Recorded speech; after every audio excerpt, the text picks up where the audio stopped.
जिंदगी में अगर छोटे ना खानी हो तो अकेले जीना सीखो। अकेले जीना सीख जाता है इंसान जब उसे पता लग जाता है कि अब साथ देने वाला कोई नहीं है। अकेले होना और अकेले रोना कई बार इंसान को बहुत मजबूत बना देता है। हो सके तो अकेले रहना सीख लो, जिस पर आप सबसे ज्यादा निर्भर रहेंगे वहीं सबसे ज्यादा आपको दर्द भी देगा। अकेले चलना सीख लो। जरूरी नहीं जो इंसान आपके साथ हैं कल भी तुम्हारे साथ होगा। अकेले रहने का भी अलग सुकून है, न किसी के आने की खुशी और न किसी के छोड़ जाने का गम। दिल के सच्चे लोग भले ही जीवन में अकेले रह जाते हैं, लेकिन ऐसे लोगों का साथ भगवान जरूर देते हैं। जिंदगी अनेक मुश्किलों से भरी है और उन मुश्किलों का सामना अकेले ही करना पड़ता है। आपकी समस्या यह है कि आप उन लोगों के लिए भी समंदर पार कर लेते हैं जो आपके लिए एक पुल तक पार नहीं करता है। अपमान करके दुश्मन बनाने से अच्छा है प्यार करके दोस्त बना पाते हुए। बिना पेड़ पर नए पत्ते नहीं आते, ठीक उसी तरह कटाई और संघर्ष के बिना इंसान के अच्छे दिन भी नहीं आते हैं। आपकी राय बहुत जरूरी है, नहीं तो आप खामोश रहेंगे और लोग अपनी मनमानी करते रहे हैं। लोथल साल अपना तो नुकसान करता है, लेकिन जो उसकी मदद करता है उसका भी नुकसान करता है। कहते हैं कि धर्म पैसों से बढ़ाकर होता है, लेकिन मंदिर में जल्दी दर्शन करने के लिए अधिक पैसे देने पड़ते हैं। क्या आपने कभी सोचा है कि बदले जमाने के साथ लोगों का रहन सहन तो बदल ही रहा है, साथ ही जीने का तरीका भी बदल रहा है। आज कई लोग ऐसे हैं जो या तो किसी मजबूरी में, नौकरी इत्यादि के कारण अकेले रहते हैं, तो कुछ लोग ऐसे भी हैं जो बिना किसी मजबूरी के अपनी मर्जी से अकेले रहना पसंद करते हैं। अपने काम को सच्ची लगन से अकेले ही करते रहते हैं। जो लोग अपनी मर्जी से अकेले रहते हैं उनमें तो बहुत कुछ बुनियादी गुण होते हैं। ऐसे लोग जीवन में जल्दी ही बहुत कुछ हासिल कर लेते हैं। और दूसरी ओर ऐसे भी लोग होते हैं जो एक पल के लिए भी अकेले नहीं रह सकते हैं। ऐसे लोगों का अकेलापन जाना जैसे अंधेरी काल कोठरी में जीवन भर के लिए किसी त्रासदी का पद जाए। फिर ऐसे लोग इस भागदौड़ भरी जिंदगी में उलझ जाते हैं, क्योंकि इनको अकेले रहना पसंद ही नहीं, खुद के लिए समय ही नहीं, खुद के कामों के लिए समय ही नहीं। फिर ऐसे लोग यह सोच के पछताते हैं कि काश इस भागदौड़ भरी जिंदगी से दूर होकर खुद के लिए समय निकाल लिया होता। तो आज ऐसे दिन नहीं आते, पर अकेले रहना हर किसी के लिए कई आसान काम नहीं है।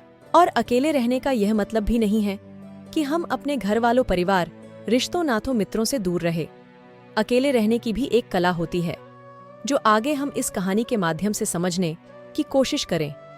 हम कैसे एकांत में रहकर अपने काम को, अपने सम्मान को, अपनी प्रतिष्ठा को, अपने उज्जवल भविष्य को कैसे आगे बढ़ा सकते हैं। हम अकेले रहने के उन 7 अमूल्य गुणों के बारे में भी जान लेंगे, तो आप अंत तक इस वीडियो को जरूर देखें। एक व्यक्ति एक गुरुवर के पास आया और बोला, गुरुदेव, मेरे दुख का कारण क्या है? वे गुरुवर बहुत ही बड़े आत्मज्ञानी थे। गुरुवर ने कहा, अपने आप को चीजों से चिपका लेना, चीजों को पकड़ लेना और उन चीजों के प्रति आसक्त होकर उनके पीछे भागना ही तुम्हारे दुख का कारण है। उस व्यक्ति ने गुरुवार का धन्यवाद अदा किया और कहा कि गुरुदेव, आपने तो मेरी समस्या का समाधान कर दिया है। उस व्यक्ति ने कहा कि मैं इतने दिनों से अपनी समस्या का समाधान चाहता था। आपका धन्यवाद गुरुदेव। यह कहकर वह व्यक्ति वहां से जाने लगा। गुरुवर ने कहा कि पूरी बात तो सुन लो। उस व्यक्ति ने कहा, नहीं गुरुदेव, आपका इशारा मिल गया है, बस वही काफी है। और समझदार को इशारा ही काफी होता है। 1 महीने बाद वह व्यक्ति फिर से गुरुवर के पास आया। इस बार उस व्यक्ति का हाल बहुत बुरा था। वह बहुत दुखी था और सीधे गुरु के चरणों में गिर गया और कहा, गुरुदेव, आपने जो कहा था कि मैंने वैसे ही किया और मुझे सुख नहीं मिला, मुझे तो और दुख मिल रहा है। गुरुवर ने उस व्यक्ति से पूछा, तुलना ऐसा क्या किया? उस व्यक्ति ने कहा, मुझे अपने परिवार वालों से, मित्रों, रिश्तेदारों से दुख मिल रहा था, तो मैंने उन्हें छोड़ दिया और छोड़कर चला गया। 2-4 दिन तक तो मुझे बहुत अच्छा लग रहा था, परंतु धीरे धीरे मुझे उनकी याद आने लगी। अपने माता पिता, अपनी पत्नी, अपने बच्चे याद आने लगे, रिश्ते, रिश्तेदार, यहाँ तक कि अपने शत्रु भी मुझे याद आने लगे।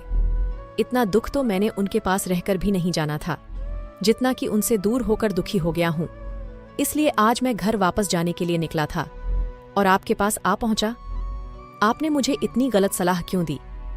गुरुदेव, गुरुवर मुस्कुराए और गुरुवर ने कहा कि तुम परिवार को छोड़कर भाग गया, मित्रों, रिश्तेदार, यहाँ तक कि छात्रों को भी छोड़कर भागे। पर यह तुम्हारी गलतफहमी थी कि तुम छोड़कर भाग रहे हो। वास्तव में तो तुम उन्हें लेकर भाग रहा था।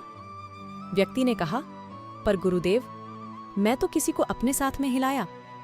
गुरुवर ने कहा कि जो चीजें हमें दुख देती हैं वह कहीं बाहर नहीं होता है, यहाँ तक कि जो हमें सुख देती हैं वह भी बाहर नहीं होती हैं। यह सब परिवार वाले रिश्तेदार, मित्र, शत्रु यहाँ कहाँ बसते हैं? यह सब हमारे मन में बसते हैं। और जब तुम भागे तो तुम अपने मन को साथ लेकर भागे, और तुम्हारे मन में यह सब तुम्हारे साथ भागे, तो तुम इनसे दूर कहीं नहीं गए। जब जो चीजें मन में बसी हो और वह आसपास हो तो वह जो दुख देती हैं राहत लगता है, पर वह बहुत कम होता है। और जब हम और चीजों से दूर हो जाते हैं, यानी छोड़कर भाग जाते हैं, तब मन उन चीजों को पाने के लिए फिर से प्रयास करने लगता है, और तभी हर चीज बहुत ज्यादा दुख देती है, जैसे तुम्हें हो रहा है। व्यक्ति ने कहा, तो गुरुदेव, मैं क्या करूं?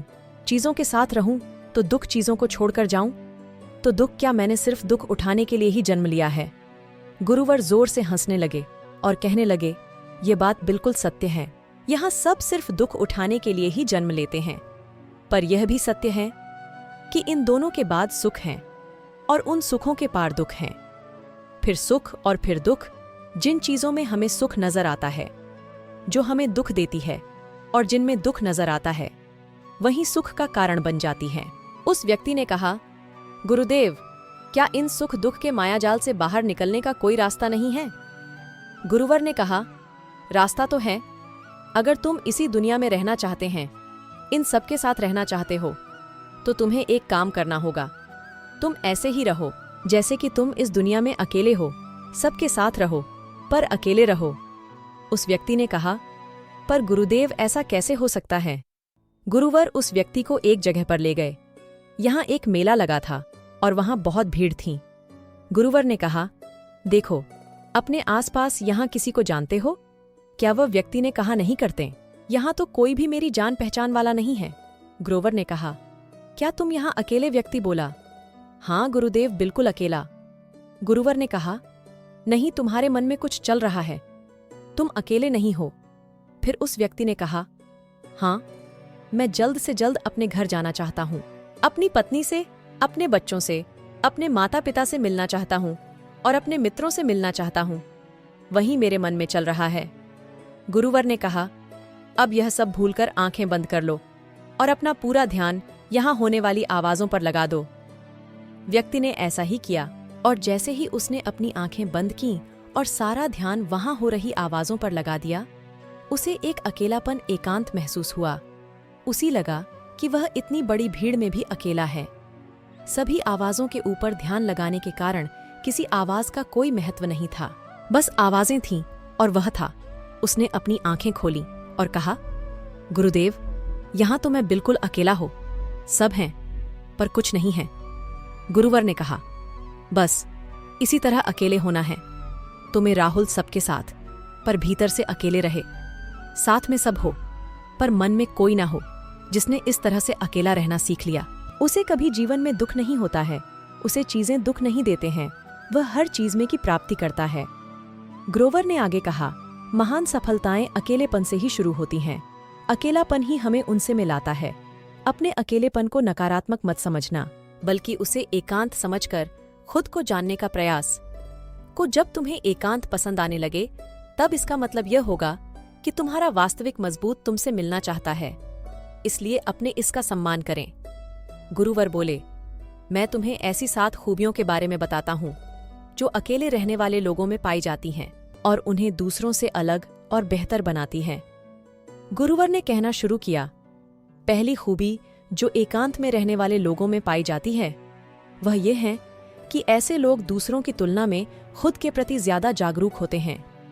वह खुद के स्वभाव और आचरण के बारे में ज्यादा गहराई से जानते हैं। ऐसा इसलिए होता है क्योंकि जब हम अकेले होते हैं तो हमें खुद के बारे में सोचने का काफी समय मिल जाता है, जिससे हम खुद के व्यवहार को अच्छे से समझ पाते हैं। एकांत में रहने वाले लोग खुद की कमजोरी और ताकत को भी अच्छे से जान पाते हैं, जिससे वह दूसरे लोगों की तुलना में किसी भी खराब परिस्थिति का सामना ज्यादा अच्छे से कर सकते हैं।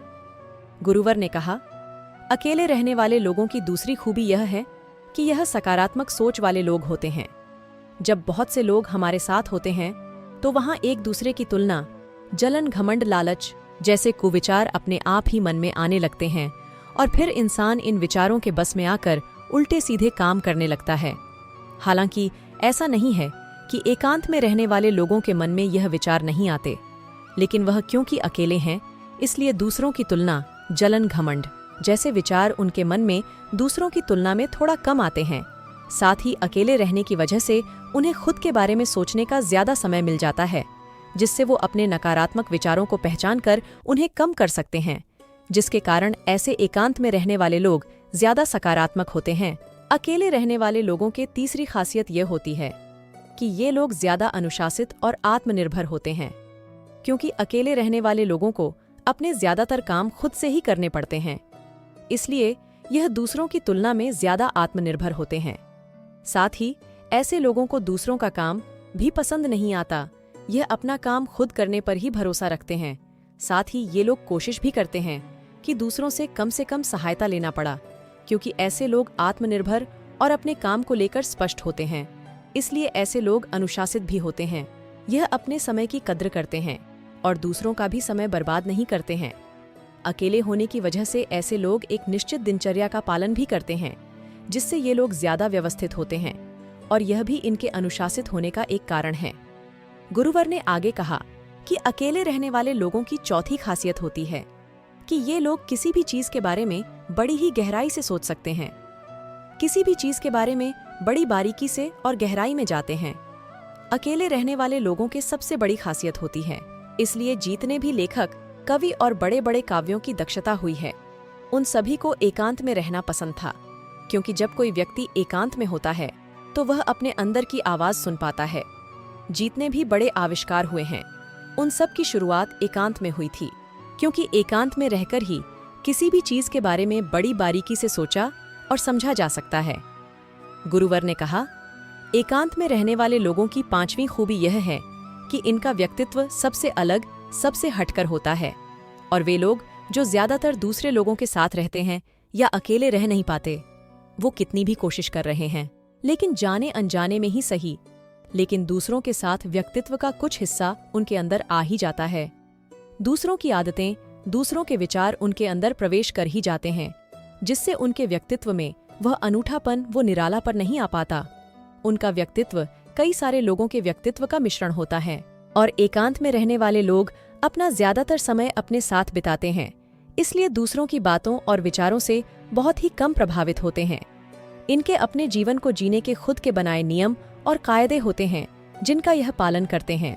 यह किसी से भी आसानी से प्रभावित नहीं होते, इसलिए ऐसे लोगों की शख्सियत सबसे हटकर और सबसे अलग होती है। इसलिए इनके व्यवहार में एक अलग ही निरालापन होता है, जो किसी दूसरे व्यक्ति को पसंद आ भेज सकते हैं और नहीं थी।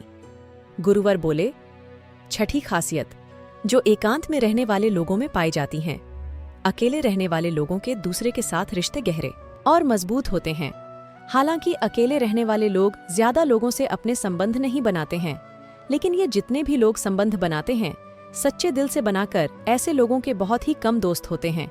लेकिन जितने भी होते हैं ये उनसे अपनी दोस्ती पूरी ईमानदारी से निभाने की कोशिश करते हैं। अक्सर लोगों को यह लगता है कि एकांत में रहने वाले लोग बहुत कम बात करते हैं, लेकिन उनसे पूछिए जिनसे ये दिल से जुड़े होते हैं, उनसे कितनी बातें करते हैं। ऐसे लोग इन्हें अब न मान लेते हैं और वो इनके सामने अपनी पूरी दिल की बात रख देते हैं।